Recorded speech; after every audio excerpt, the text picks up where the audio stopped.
FC Barcelone présidentielle Julián Álvarez au cœur d'une campagne stratégique. L'actualité institutionnelle du FC Barcelone s'enrichit d'un dossier inattendu, mêlant politique interne et stratégie de communication autour d'un joueur très en vue du football mondial.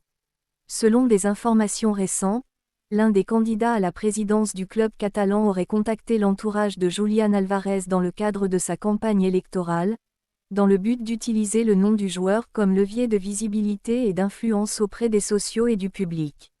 Cette situation, si elle se confirme, soulève plusieurs questions essentielles sur la manière dont le football et la politique interne d'un club de l'envergure du Barça peuvent parfois s'entrelacer.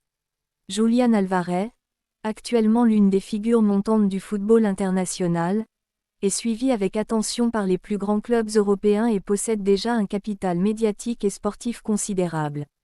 L'idée d'associer son image à une campagne présidentielle n'est pas seulement un choix de communication, elle traduit également une volonté stratégique de capitaliser sur la notoriété et l'attractivité du joueur pour séduire les électeurs, en créant un lien émotionnel et symbolique avec le projet présenté. Du point de vue institutionnel, cette initiative illustre la complexité des campagnes au sein du FC Barcelone, un club où la présidence et le conseil d'administration sont élus directement par les sociaux, et où chaque détail, chaque nom et chaque symbole peuvent peser dans la balance lors du scrutin. Pour le joueur, cela représente une situation délicate. Être associé à une campagne électorale, même indirectement, peut avoir des implications sur sa carrière, sur son image publique et sur la perception qu'ont les supporters de son impartialité.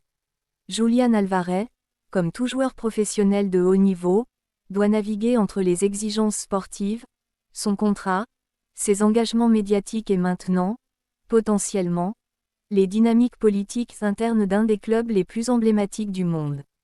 Pour les candidats à la présidence, utiliser le nom d'un joueur comme symbole ou exemple peut sembler une stratégie pertinente, mais elle comporte également des risques. Cela peut être perçu comme une tentative de manipulation de l'opinion ou comme une instrumentalisation d'un sportif pour atteindre des objectifs personnels, ce qui pourrait provoquer des réactions négatives de la part des sociaux, des médias et même du joueur concerné. Cette affaire met donc en lumière les intersections entre le sport de haut niveau et les enjeux politiques au sein des clubs démocratiques comme le FC Barcelone, où les décisions ne sont pas uniquement guidées par le terrain ou les résultats sportifs, mais également par la capacité des dirigeants à convaincre, à représenter une vision et à mobiliser l'ensemble des parties prenantes. Enfin, ce dossier rappelle que dans le football moderne, chaque acteur, qu'il s'agisse d'un joueur, d'un dirigeant ou d'un candidat à la présidence, évolue dans un environnement où l'image, la communication et les stratégies de perception sont presque aussi importantes que la performance sur le terrain. La situation autour de Julián Álvarez pourrait ainsi devenir un cas d'étude sur la manière dont les grandes institutions sportives conjuguent ambition politique et réalité sportive, et sur l'importance de protéger l'intégrité et l'indépendance des joueurs face à des enjeux extérieurs à leur carrière.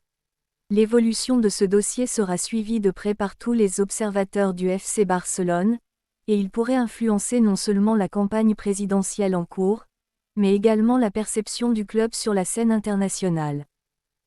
Yeah.